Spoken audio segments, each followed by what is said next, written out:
Sir आज जमूर high school के management की चेयरमैन और प्रेसिडेंट साजिदा निहाल अहमद, सेक्रेटरी शान हिंद और मैनेजमेंट के मेंबरान के साथ हम जमूर स्कूल में आए थे। हमको कोई ज़रूरत आने की थी नहीं।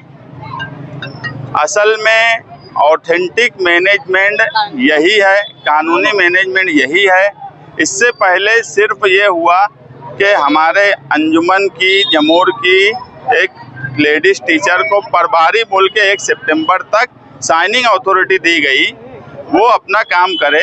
मगर कुछ लोग उस साइनिंग अथॉरिटी से शहर में ऐसा माहौल बना रहे थे कि कोई मैनेजमेंट का फैसला करके आए, जबकि उन्होंने जो पुलिस को पेपर से दिया वो ब्लर करके दिया, यानी छुपा के दिया।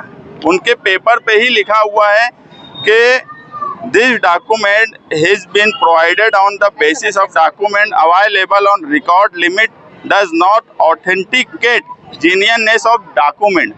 यानी ये ऑथेंटिक नहीं है, ये उनके पेपर पे ही लिखा था। गैर कानूनी तरीके से उन्होंने इसको ब्लर किया और पुलिस को दिया। हमने ये भी शिकायत दी और मैनेजमेंट के जो सारे पेपर्स है, चेंज रिपोर्ट है, ये सब हमने शिक्षा अधिकारी और पुलिस डिपार्टमेंट इन सबको दी।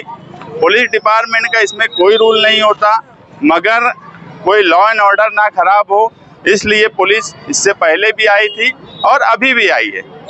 हमारा सिर्फ शहरियान को ये बोलना है कि जमूर के ताल्लुक से कुछ सियासी मुखालिफ करने वाले, मालेगांव शहर में निहाल साहब के वक्त से कई अंजुमन ऐसी रही जो सियासी तौर पे निहाल साहब के खिलाफ थी, मगर उन्होंने कभी सियासी बदला या सियासी तौर पे अपनी पावर का इस्तेमाल करके कोई तकलीफ देने की नहीं कोशिश की।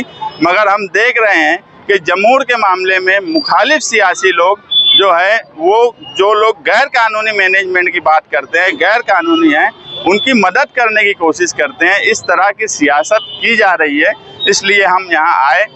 हमारी अंजुमन की ऑफिस है, वहाँ पर जो चेयरमैन और प्रेसिडेंट है साजिदा निहाल अहमद, ये रोज़ाना आएंगी। हमारे पास कुछ टीचरों की जब शिकायत आई, हमारे पास इतना वक्त नहीं रहता कि हम लोग यहाँ पर रोज़ आए, मगर यहाँ पर कुछ सीनियर टीचर, कुछ टीचरों की शिकायत आई कि तालीमी नुकसान 8-10 दिन में बहुत ज़्यादा हो रहा है। कुछ ऐसे लोग आ रहे हैं जो गैर ज़रूरी है, टीचरों पे दबाव बना रहे हैं, बच्चों के तालीमी नुकसान हो रहा है, इसलिए हमको यहाँ आना पड़ा।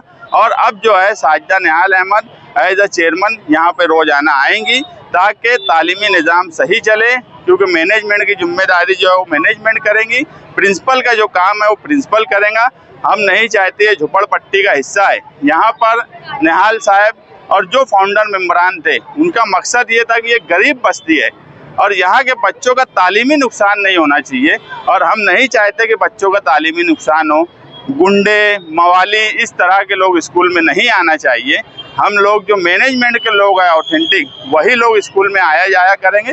और कोई मैनेजमेंट का मामला इससे पहले जो बोला गया वो एकदम बोगस बात थी। कोई उनके पास अधिकार नहीं है, कोई कानूनी हैसियत उनकी नहीं है।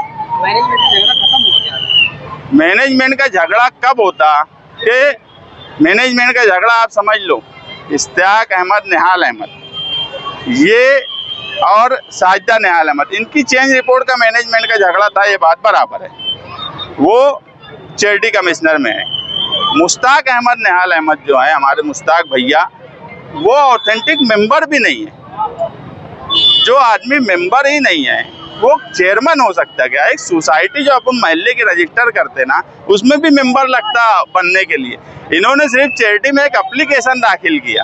एप्लीकेशन तो ऐसा है कि इखलाक भाई भी अगर एक एप्लीकेशन देंगे कि मैं जमूर का चेयरमैन है, तो वो टपाल में ले लेंगे, वो तो बाद में देखें ना इखलाक भाई मेंबर है कि नहीं है। तो ये ऐसी बात है। मुश्ताक अहमद, मेरे मुश्ताक भैया का कोई ऑथेंटिक अधिकार मैनेजमेंट का नहीं है, इसलिए मैनेजमेंट का झगड़ा ही नहीं है। जो हेडमास्टर है तो नहीं, देखो साइनिंग अथॉरिटी 1 सितंबर तक उनको दी गई है, 1 जून से 1 सितंबर।